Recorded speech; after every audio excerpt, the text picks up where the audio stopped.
It was night, dark and rainy. The road was deserted, and I was exhausted from the long drive. I decided to stop at a gas station to rest and fill up my tank. I was driving south on I-91, and the fatigue was really getting to me. When I arrived at the gas station, there was one other car there. A young man with long hair and dark clothes was pumping gas. It was a small, old-fashioned gas station, the kind you find along older roads, like Route 2. I cautiously pulled in and stopped beside another pump. The man glanced at me and smiled. I returned the smile and started pumping my gas. As I was pumping, the man walked over to me and said, "Hi there, can I help you with anything?" I politely replied, "No thank you, I can manage." But he insisted, "Are you sure? I can fill it up for you." I hesitated for a moment, but eventually agreed. He filled my tank and then offered, "Want me to check your car too?" I hesitated again, but agreed once more. He checked the tires and said everything was okay. I thanked him and got back into my car. As I closed the door, I saw he was still standing there, looking at me. It gave me an uneasy feeling. He suddenly said, "Want a ride together?" With a growing sense of unease, I replied, "No thank you, I need to get going." He smiled and said, "All right, goodbye." I started the car and drove away from the gas station. I checked my rearview mirror, but I didn't see him anymore. I breathed a sigh of relief and thought it was all over. But when I'd driven far enough from the gas station and merged onto the highway, I noticed the headlights in my rearview mirror that seemed very close. I sped up a little, but the headlights kept getting closer. I suddenly realized it was the same blue sedan from the gas station, with its lights off, following me. My heart started pounding, fear gripped me. I sped up even more and tried to distance myself from the pursuing car. I glanced in the mirror and saw that the blue car had also accelerated. I was terrified. I didn't know what to do. I decided to quickly take the next highway exit, hoping to escape him. I took exit 12 towards the small town of Hadley. My tires squealed slightly on the wet asphalt. I looked in the rearview mirror. The blue sedan followed me. It was a dark and almost empty side road. Only a few streetlights, spaced far apart, provided weak illumination. I floored the gas pedal. The speedometer needle climbed rapidly. Suddenly, I saw a light ahead. A small, old gas station appeared at the end of the side road. A glimmer of hope sparked within me. The gas station was called Flying O, one of those old stations that was still in business. I decided to go there, hoping someone might be there to help me. As I got closer to the gas station, I saw in the rearview mirror that the blue sedan had closed the distance. The driver was flashing his headlights on and off, as if trying to scare me. My heart was pounding in my chest. I reached the gas station. Only one light above the entrance was on, and there were no other cars there. Despair washed over me, but I had no choice. I quickly pulled into the gas station and parked my car in front of the building. I didn't turn off the engine and locked the doors. At that moment, the blue sedan also pulled into the lot and stopped abruptly right behind my car. The same man got out of the car. His face no longer held that friendly smile. His eyes looked cold and ruthless. Terrified, I searched my car for something I could use to defend myself. My hand found the pepper spray in my purse. I took it out and gripped it tightly. The man walked towards my car. I took a deep breath and lowered the window slightly. The man said, "You think you can get away from me?" His voice was calm, but there was a threat in it. With a trembling voice, I asked, "What do you want from me?" The man gave a bitter smile and said, "I just wanted to have a little fun with you." At that moment, I sprayed the pepper spray in his face. He yelled and put his hands over his eyes. I took the opportunity to reverse quickly. My car slammed loudly into his car. Then I shifted into drive and sped away from the gas station. He was still rubbing his eyes and couldn't follow me. I didn't stop until I reached the Massachusetts State Police Barracks in Northampton. At the barracks, I told the police everything. They quickly went to the gas station, but the man was gone. However, by reviewing the gas station's security cameras, they were able to get his picture and license plate number. I breathed a sigh of relief. I knew I was safe now. But that night and that terrifying pursuit would stay with me for a long time, teaching me a valuable lesson: never trust strangers and always be aware of my surroundings.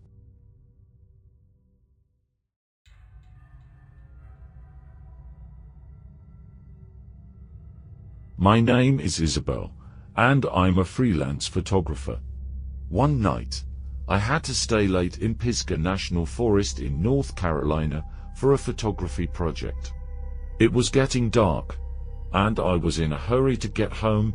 My route took me along I-40. Around 11 p.m., I felt something was wrong with my car. There was a strange knocking sound coming from the engine.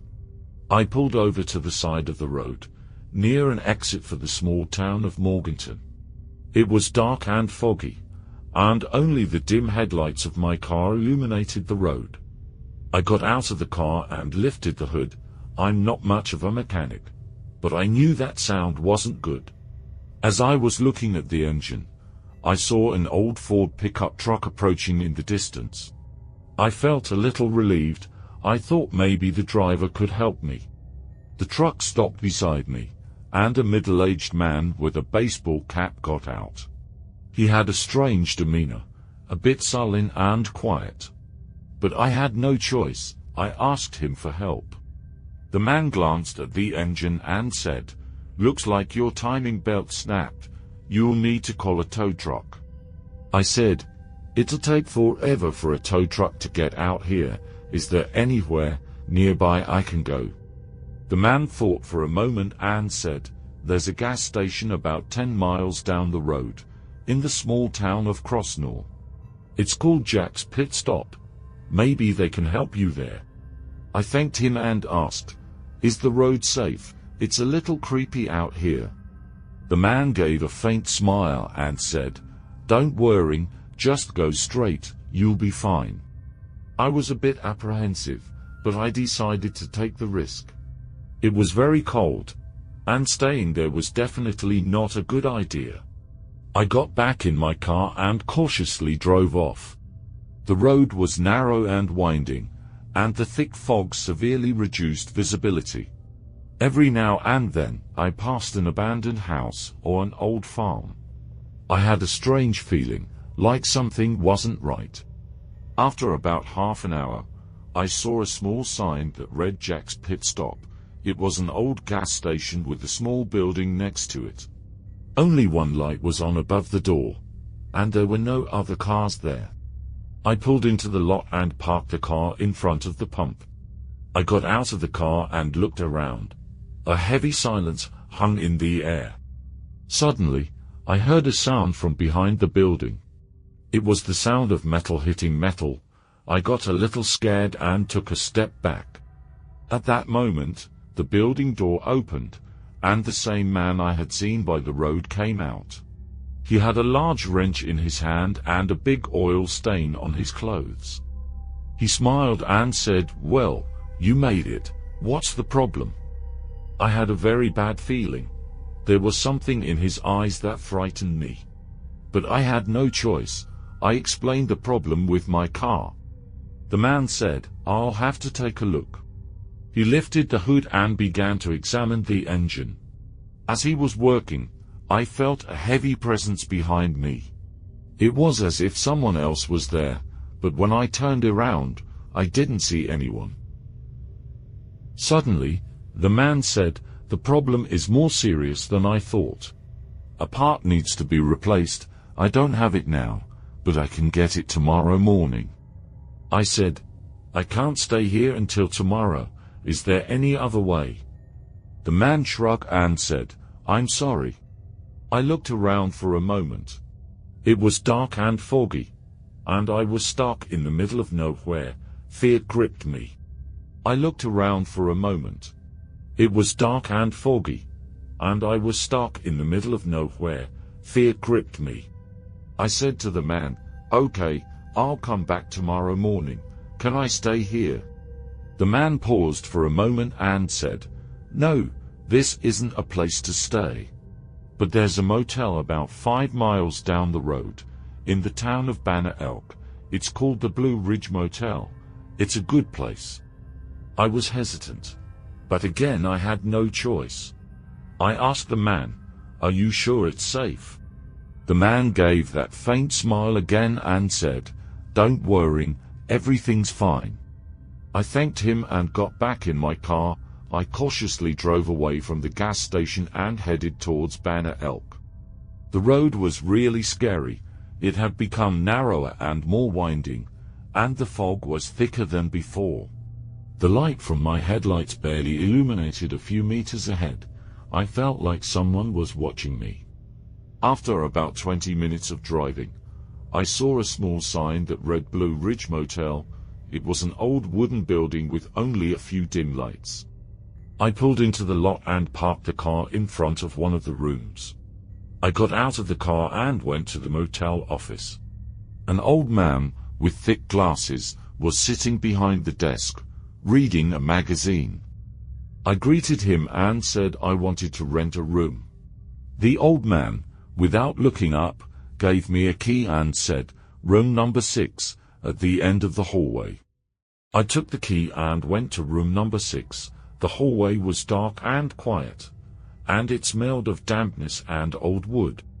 It was a small room with a bed, a table, and 2 chairs. Everything looked old and worn. I entered the room and closed the door. I took a deep breath and tried to calm down. But I didn't feel good. I felt like something wasn't right. I decided to rest for a bit and then go back to the man at the gas station early in the morning. I sat on the bed and looked out the window. The thick fog covered the window, and nothing could be seen. Suddenly, I heard a sound. A soft rustling sound was coming from outside the room. My heart started to beat fast. I slowly got up from the bed and went to the window. I slightly pulled back the curtain and looked out. For a moment, I was breathless. The same man I had seen at the gas station was standing outside the window, looking at me. A terrifying smile was on his face. I let out a muffled scream and took a step back. My heart was pounding like a drum. I quickly went to the bed, grabbed the blanket, and wrapped it around myself. I didn't know what to do.